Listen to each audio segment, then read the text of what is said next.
fails to return home after visiting friends, sparking a mystery and a major manhunt.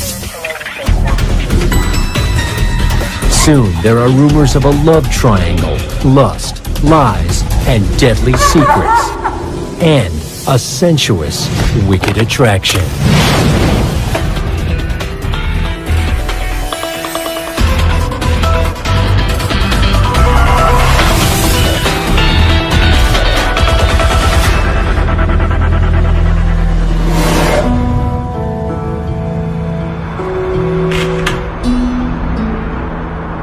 Gwinnett County is a growing suburb of Atlanta.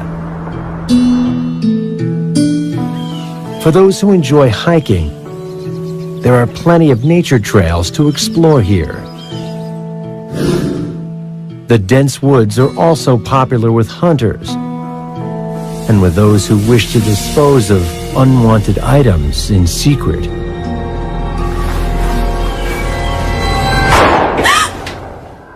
On a brisk winter morning in 1997, Doug? Kelly Gissendaner knows that something is wrong. Doug? Doug!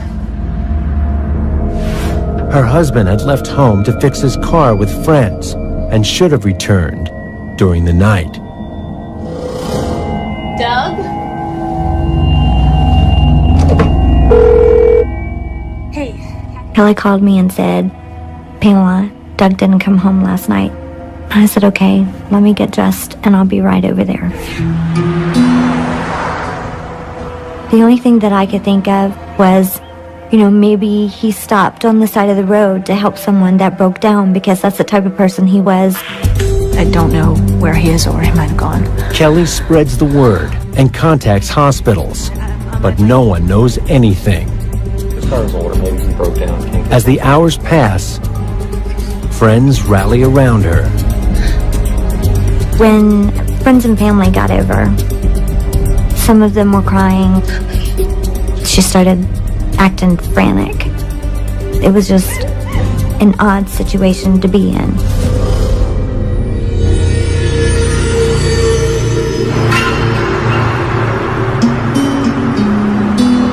The following morning, 5 miles away, Sergeant James Bell is patrolling a private road often plagued by illegal hunters, dumpers, and teens who enjoy racing over the bumpy terrain. I come up on this car on Luke Evans Road. The way it was burned, there's the trees on the side scorched. There's a suspicious truck nearby. Put the gun on the car. Put the gun on the car. What's going on? How you doing? What are you doing here? What's going on? And I identified myself, told him who I was, and asked him, did he have permission to be here? You're not supposed to be here. I didn't know that. Right, have you know anything suspicious out here like that car right there? Do you know anything about it? No. Nothing at all? It's not mine. I don't know. I took all the pertinent information I needed and sent him away. The sergeant turns his attention back to the charred vehicle. There was no doubt that the car had been set on fire purposely. He suspects it could be an attempt to file a bogus insurance claim, or that teenagers could have stolen the car. A license plate is badly burnt, but the VIN number is intact.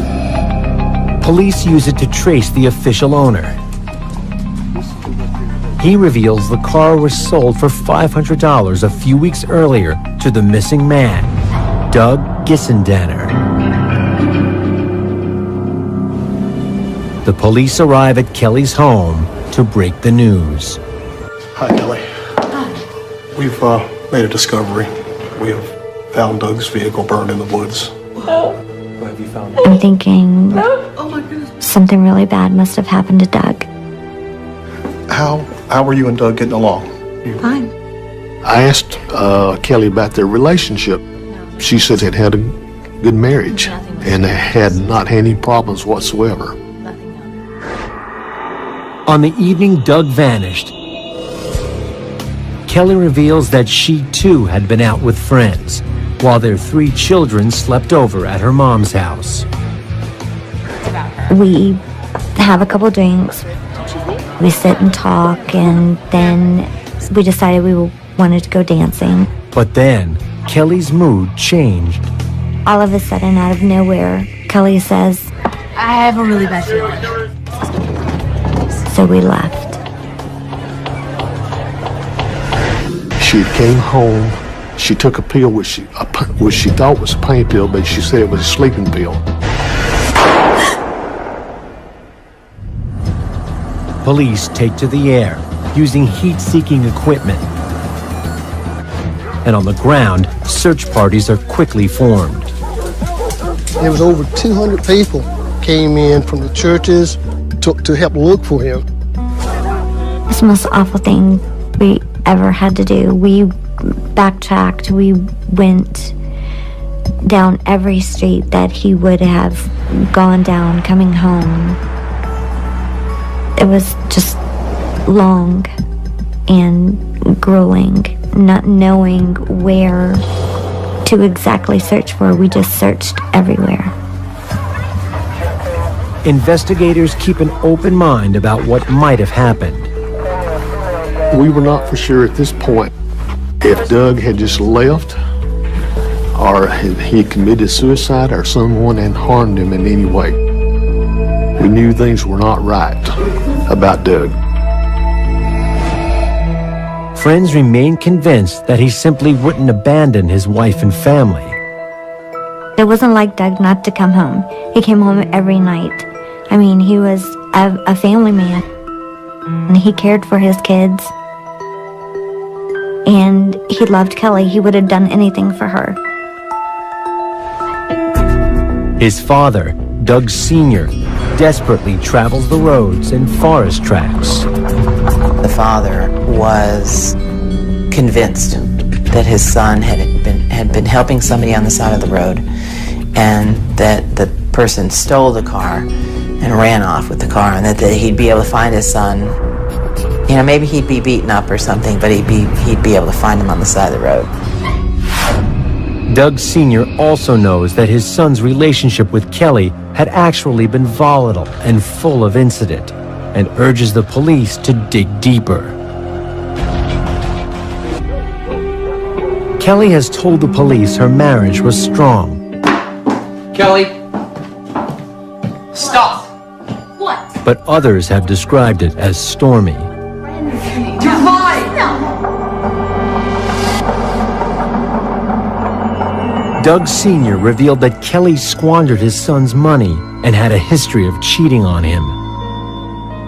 He explained to me that things were not perfect between Kelly and his son, that they'd had marital problems, and that Kelly had an affair with some folks in the past. The police soon learned the name of her latest lover. Friends of Kelly told one of our investigators that Kelly had seen a guy by the name of Greg. That's the only thing they knew was Greg. I learned that Kelly was cheating on Doug when she asked me to take her to a motel so she could spend the night with Greg. Greg is fantastic. But where does that leave Doug? You're married. So? I said, Kelly, you shouldn't do this. You know, why are you doing it? I basically scolded her the whole time we were driving there. You're welcome. But Kelly has no time for a pep talk on morality. It's basically none of my business. She's going to do what she wants to do. She always did. Pam can always tell when the lovers discreetly phone each other. She was like a totally different person. She was more bubbly. She was laughing. She was joking. It wasn't the normal, typical Kelly. Put him back in his own Kelly car. had not disclosed details of the affair to investigators, so they confront her with the information. I needed to talk with her again. We know what She admits that she had started dating a man during a separation from Doug, but says she hasn't seen him for months, although they've spoken. I think I could. She gave me the name Greg Owen. She told me that they had dated at one time and had broken up. He wants to kill me. Kelly says her former lover had become obsessed with her, making death threats and calling her up to 130 times a day. She says Greg had never threatened her husband, but had talked about paying her back one way or another, and she had just bought a gun to protect herself. Kelly also mentions she and Doug had just met with a life insurance agent about starting a new policy. Doug worked at a spark plug factory, and a coworker reveals he had complained that Kelly's ex-boyfriend was giving him a hard time. Friends, though, suggest her love affair with Greg was far from over. Kelly continued to see him even as she put on this charade of going to church and being part of a Sunday school class and making church friends. Detectives trace Greg through a credit report and see his only reported crime is an arrest for drunk driving 2 years earlier. He agrees to answer questions. He was not under arrest at that time or anything like that. You were not with Kelly last night. When's the last time you saw Kelly?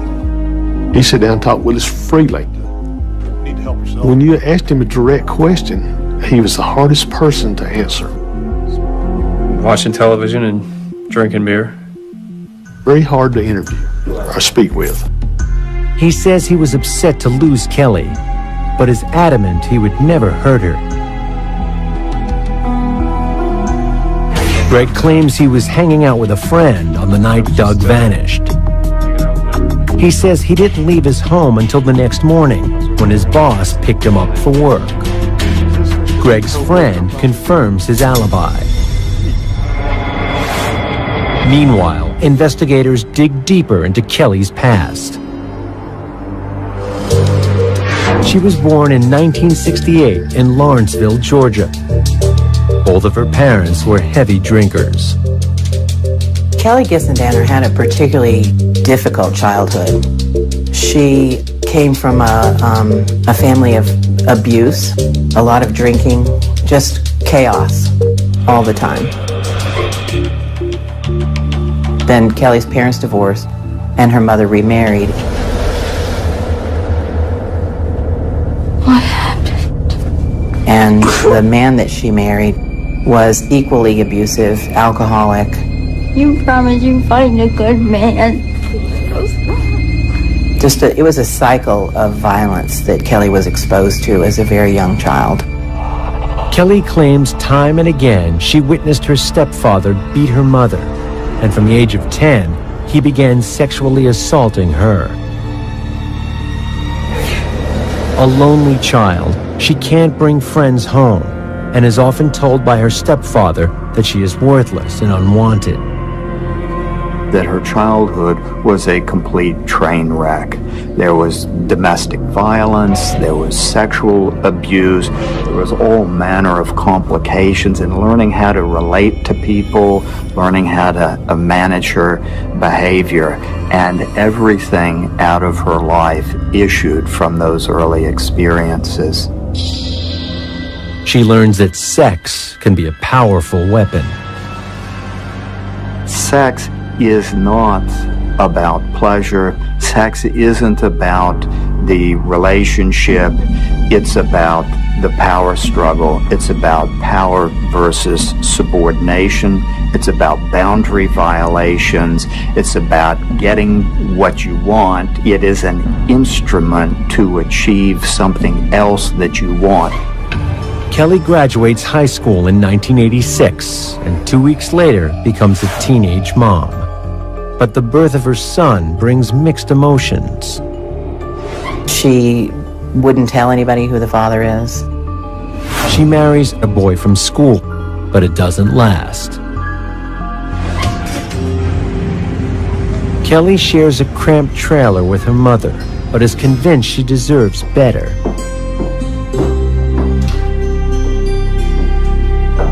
Kelly certainly had that sense of entitlement.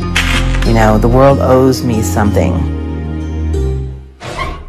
Kelly finds comfort in the arms of numerous men, always brief, superficial relationships from which she remains emotionally detached. Then, in 1989, she meets her future husband, ഇʟʟᴜ.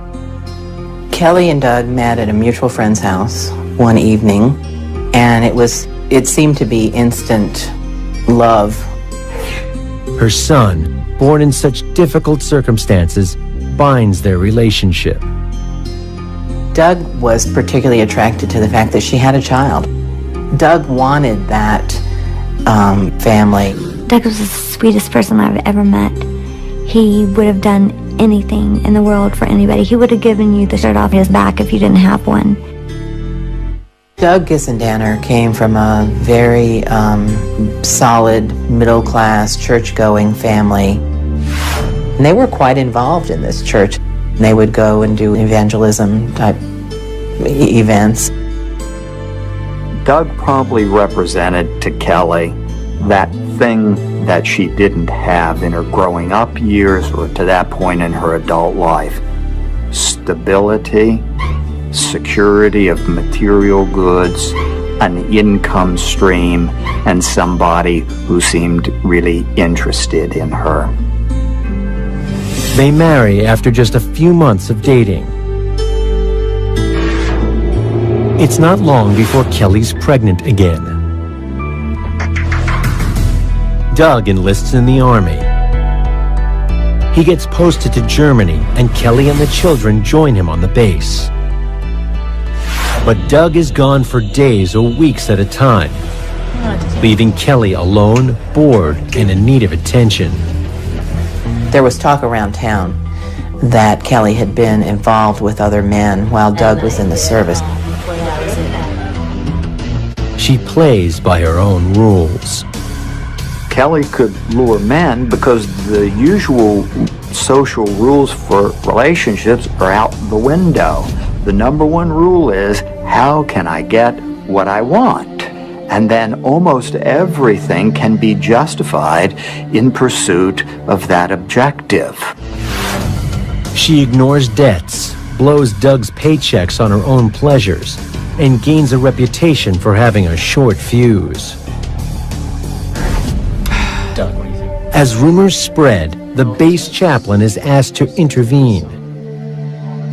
Doug, what would some of your major concerns be?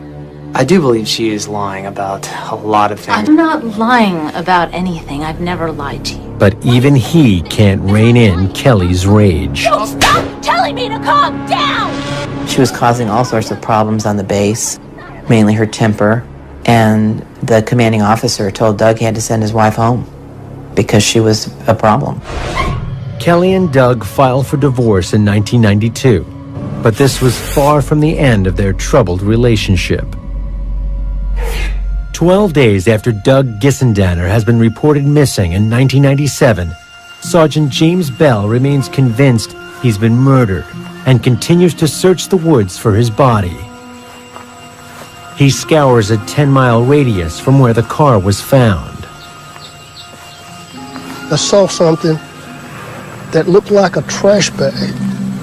There was a couple flies running, and I realized then that it was a body. From the position of the body, it looks like the man was pleading for his life. But is it Doug Gissendaner? And if it is, who was he pleading with? You don't have to do this! Police in Gwinnett County, Georgia, have found a man's body in a remote area and believe it's missing husband Doug Gissendaner, who disappeared 12 days earlier. His head's in the dirt, on his knees, and it was almost like, like somebody's trying to hide. I didn't see any evidence of a struggle. What I saw looked like somebody who was begging for their life. I thought about this family whose son had been taken away from them, that they had been desperately trying to find him. And, his body has been at least recovered. There's a relief there that at least the body was found. And I knew that I had given them that.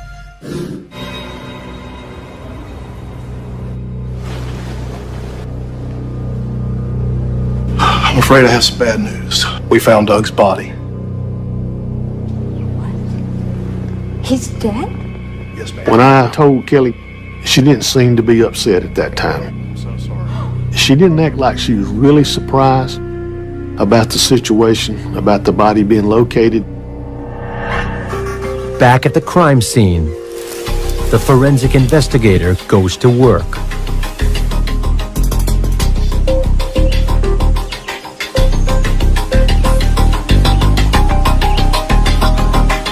I make a 360 assessment of the area directly around the body, noting any physical evidence that may be seen by the naked eye. After that, then I move in to make a closer examination of the body. Doug's wedding band and watch are missing, suggesting he might have been robbed. Yet his wallet hasn't been touched, and there's a debit card along with a driver's license. They also recover his glasses and the old spark plugs he'd removed from his vehicle that night. And then we're able to roll him over to where we can check underneath.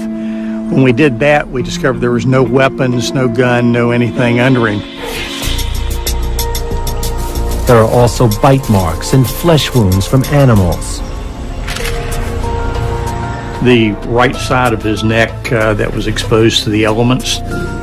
Once the animals were able to get the scent of the blood, they would have attacked that one spot. So in this case, we couldn't tell exactly how many wounds we had. To experienced eyes, it's clear that Doug was stabbed several times. And we couldn't tell a lot about the weapon itself because most of the muscle and tissue around the primary wound was gone. The autopsy provides a clearer insight into Doug's final moments. The dead tell the story of what happened. We look for what clues they'll leave us, whether or not they tried to defend themselves or not. It lets us know a little bit of his state of mind, if you will. Closer examination showed what appeared to be stab wounds located in the back and shoulder region. Curiously, there's no evidence that the combat-experienced Army veteran fought back. Of the victim's hands showed no types of defensive moves. There was no cuts or bruises, no holes, no abrasions. With the exception of one tiny nick on an index finger, which would indicate that at one point there was a defensive move where he put his hand to the neck or the area where he was being stabbed, but just the fact that there was only a single nick would indicate that he died very quickly. The forensic investigator outlines his conclusions. Why are you doing this? The assailant had simply put him on his knees. Why are you doing this? And stabbed him from behind. He didn't see it coming. Dental records provide the final confirmation that it is the body of Doug Gissendanner. The cause of death is officially recorded as stab wounds to the neck. The police still have suspicions about Kelly and her lover, Greg Owen, but nothing to link them to the murder.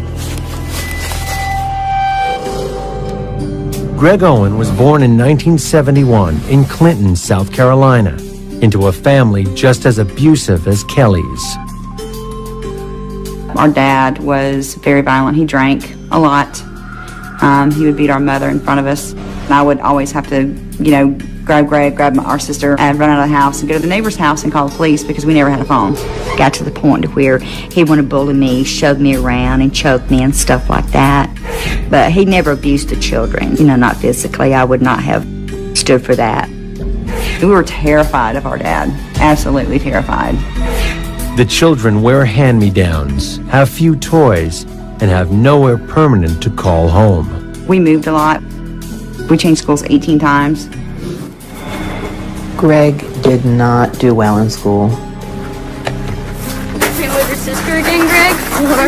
What are you, sister? I'm just playing with my sister. He was beat up by kids because he was always the smallest kid.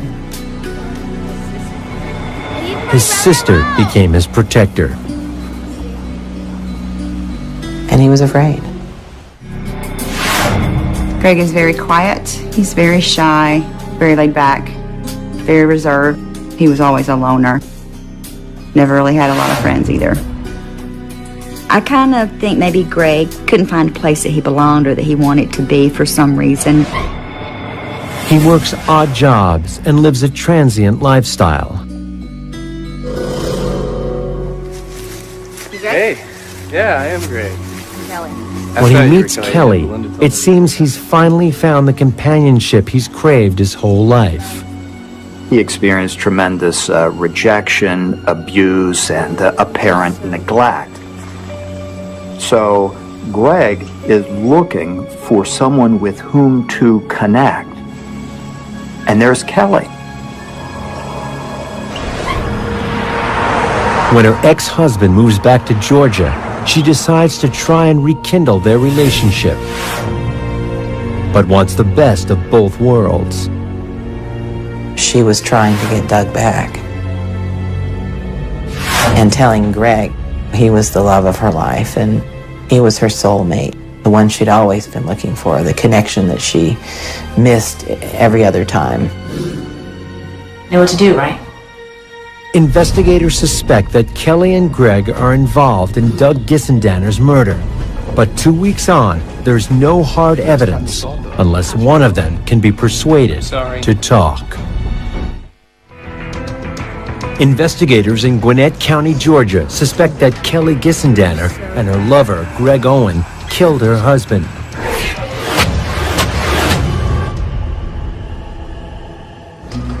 But they're struggling to prove it. In 1995, Doug returns from the Army, and he and Kelly remarry, but soon separate yet again. She starts seeing Owen, then goes back to Doug once more. Enticed by the prospect of buying their first home together. The idea that she could have a house and have this security and stability was what attracted her back into the relationship. While Kelly is outwardly playing the loyal wife, she's still enjoying the thrill of her secret romance. One Sunday morning, in fact, when Kelly was supposed to be in church with her children and her husband, Kelly went to an abandoned house and met Greg and had sex with him in that house. It's not just your standard, well, I'm having this affair and I'm sneaking out, but I'm sending my children off to church with their father, and I'm going to go meet somebody and, you know, have sex on plywood in an empty house. Kelly's behavior was marked substantially by her comfort level in excitement seeking, in risk taking. The kind of risk that ordinary people would be reluctant to take because of the fear of the consequence. While Doug remains oblivious to Kelly's deceit, she doesn't mind that others know. I did not like the fact that Kelly was cheating on her husband with my brother. Did not like it at all. I'm very upset with myself for not doing what I wanted to do, which was call Doug and tell him. 3 days after Doug's body is discovered, he is laid to rest. Kelly read a poem during the funeral that she had written herself. Her words seem like a veiled admission of guilt. Almost like, forgive me for what I've done, kind of poem. And the Gissendanners were really taken back by this. They were shocked. Doug's family travels solemnly to the cemetery to bury their son. And so they get to the graveside. Sue and Doug Gissendanner are sitting there, and then they wait. And Kelly doesn't come. We thought maybe she got lost on the way to the funeral. I was a little angry about that. In reality, Kelly is anything but lost. She had stopped on the way down to have lunch and then shopped around.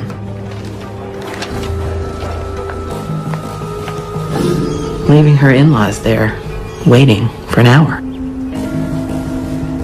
Through that, Kelly is telling us that she's number one in her own constellation, and everything else and everyone else is subordinate to that, even to the point of the loss of their lives. Finally, Kelly shows up, and she comes in and she throws herself on the casket. She's emotionally, just unglued. And it took attention away from her dead husband and focused the spotlight on her. Completely self-focused, self-absorbed conduct.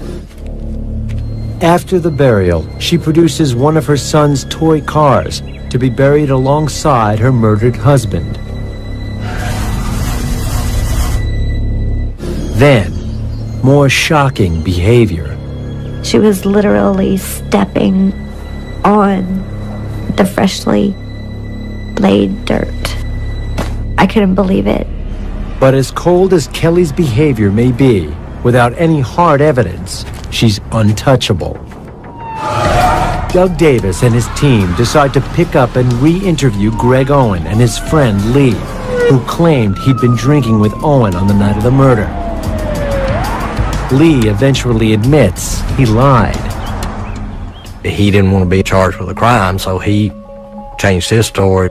He told us that he was covering for Greg, that Greg was actually not there after 6 p.m. in the afternoon. Greg had walked down the driveway and someone had picked him up. He did not know who. He was assuming that it was Kelly. Detectives escort Owen back into the station and demand the truth. All right, I'll tell you what happened. Greg finally wanted to sit down, and I think he wanted to get this off of his mind, off his chest. He realized that law enforcement and prosecution were going to be a much more powerful force in his life than Kelly first represented, and he figured out how to cut his losses. He is offered a plea deal to avoid a potential death sentence. We felt like we needed his testimony, and obviously I don't believe we would have gotten his testimony had we made the decision to go for the death penalty in his case. In exchange for a lesser sentence, Owen agrees to tell all. She made me do it.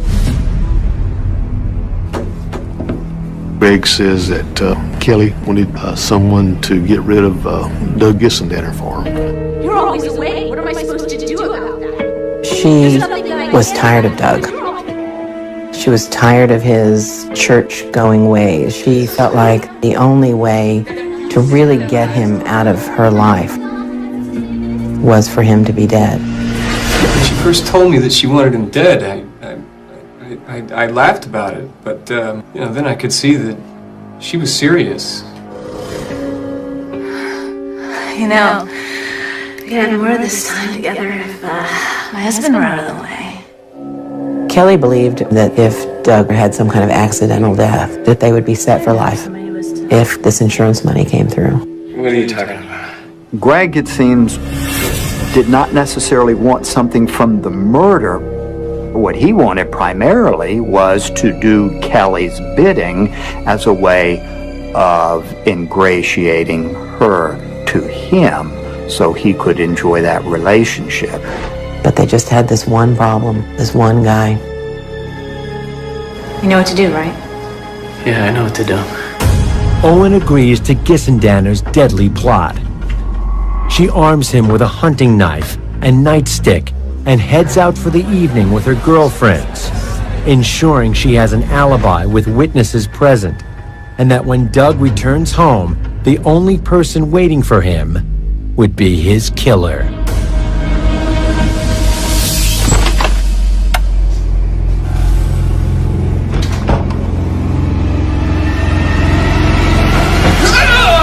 She made me do it. I thought she was just joking. She just... Greg Owen has been revealing to the police that while his lover was out partying with friends, he lay in wait for her husband to return home. Somewhere between 10 and 10:30, 11 o'clock, Doug comes in.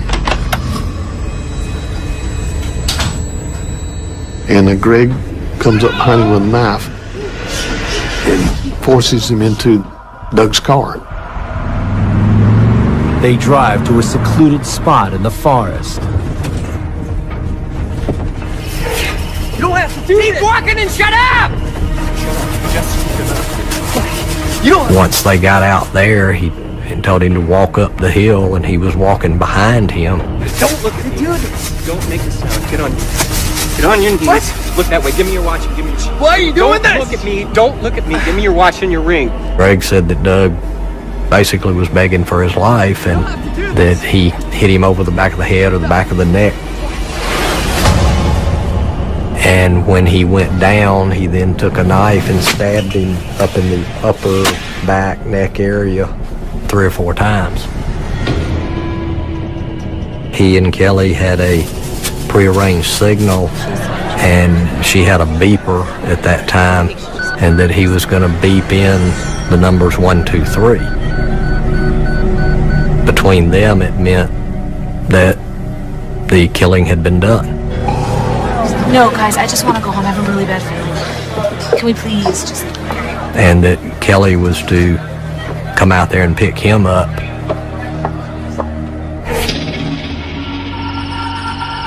When Ģisendaner arrives, she makes sure her lover has completed his deadly mission. Where is he? It's in there. Take me to him. I'm not going back in there. She wanted to go see for herself that Doug was dead. People need proof when they lack trust and faith, and her life had been a series of relationships absent trust. So she wanted to see with her own eyes that the deed had been done. There's still one last task ahead of them. Kelly had brought gas out there, and that Greg then poured gas and set it on fire. Greg disposed of the clothes he had on at a dumpster. The knife never was found. Detectives check Owen's pager and phone records to confirm his story. In the days leading up to the murder, Ģisendaner paged him 18 times and had 47 phone conversations with him. They also recover part of a tracksuit that he had kept. It has blood on it, which DNA tests confirm is from both Owen and Doug. 18 days after Doug's murder, police finally arrest his wife. Her demeanor was very nonchalant. She didn't seem to be that very upset to me. Greg's such a liar. He'll say anything. Kelly has a new version of events. She claims Owen asked her to pick him up that night, admitted he had beaten Doug, and would kill her if she said anything. Investigators don't believe her. Both are charged with murder, felony murder, and possession of a knife during the commission of a felony. In December 1997, Greg Owen pleads guilty to all charges and receives a sentence of 25 years to life. He was obviously willing to do anything for Kelly, to set up a life of their own without Doug in the picture. Obviously, he was willing to kill Doug to do that. And I think that was the entire reason he did it, was for love. For what he said he did, I think that that's what he deserved. Kelly Ģisendaner is offered the same plea deal, but decides to take her chances. In November 1998, she goes on trial in Lawrenceville, Georgia. The defendant in this case has proved to be a desperate, evil woman. That's what evil looks like. It's an unusual case for local prosecutors. We've never tried a case like that where we were going after a person who wasn't the one that carried out the killing itself. Kelly's friend Pamela Kogut is due to testify against her. Kelly hatches a plot to try to stop that from happening. We found out that Kelly Gissendaner was willing to pay a certain amount of money to have Pamela Kogut killed so that she couldn't testify. The night that I was to testify, Mr. Wiley had told me that she had put a contract out on my life. That's the most devastating and scariest thing that you could ever hear in your whole entire life. That Kelly had a list of people against whom she wanted to seek some sort of revenge is just a continuation of the pattern of her anger and rage when other people or other circumstances got between Kelly and what Kelly wanted. And it also is part of that pattern in her life of relationships where they don't really matter that much. And if they get in the way, they can be disposed of. Pamela's most damning testimony relates to a phone conversation with Kelly following her arrest. She called me from jail and she said, "Pamela, I did it." I said, "What?" And she said, "I did it." I said, "No, you didn't." "No, you didn't." She said, "Yes, I did." And then she said, "I can't talk anymore. The phones are bugged." Finally, the star witness, Greg Owen, tells the jury how he killed at her command. Kelly's defense team tries to lay all the blame on Greg. Greg Owen took it on himself, on the spur of the moment, to abduct Doug Gissendaner. They question how he was able to overpower Doug, a bigger man with military training. We figured the defense was going to raise it, and they did. They questioned numerous witnesses. There was even, I guess, suggestions made by the defense that there was a third party involved in this. The bottom line is, Greg stuck to his guns that there was no one else involved in this, and without him saying there was no evidence whatsoever that would prove that anybody else was involved in this. Jurors wait to hear if Kelly will testify in her own defense. And have you personally then decided that you do not wish to take the stand and testify in this case after consultation with your attorney? No, I do not, Your Honor. You do not wish to testify? No, sir. It takes the jury just 2 hours to find Kelly Gissendaner guilty of first-degree murder. Wiley and his team try to obtain the first death sentence for a woman in Georgia in half a century. Kelly Gissendaner was not the one who physically killed Doug Gissendaner, but we sought the death penalty because we felt like she was the moving force. Greg would not have killed Doug but for Kelly Gissendaner. You never know what a jury's going to do with a death penalty case. Her defense team hopes the jury will spare her life if they believe she's a loving mom to her 3 children. Part of the evidence that the defense put up was a poster board type thing with a lot of family pictures on it of Kelly, of her kids. Ladies and gentlemen, who's missing from these photos? And that was Doug Gissendaner. After just 2 hours of deliberation, and on her youngest son's 5th birthday, the jury decides she should face the electric chair. I know I was expecting a lot more emotion. I was expecting to see tears. That even more went to the fact that she was such a cold person and that she was capable of carrying out this crime.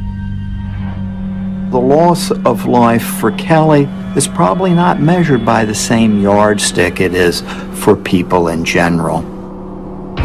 Kelly Gissendaner is the only woman on Georgia's death row.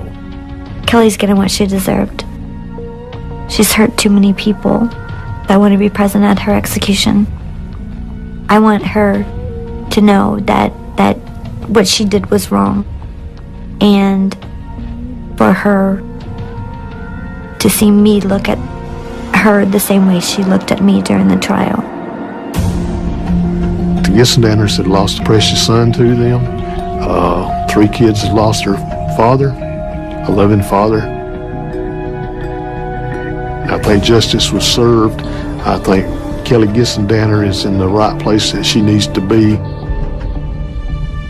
The Gissendaner family says they are still tormented by Doug's murder, which they call maliciously planned and executed. They remember Doug as a true, genuine person who always helped his family and neighbors and did not deserve to die.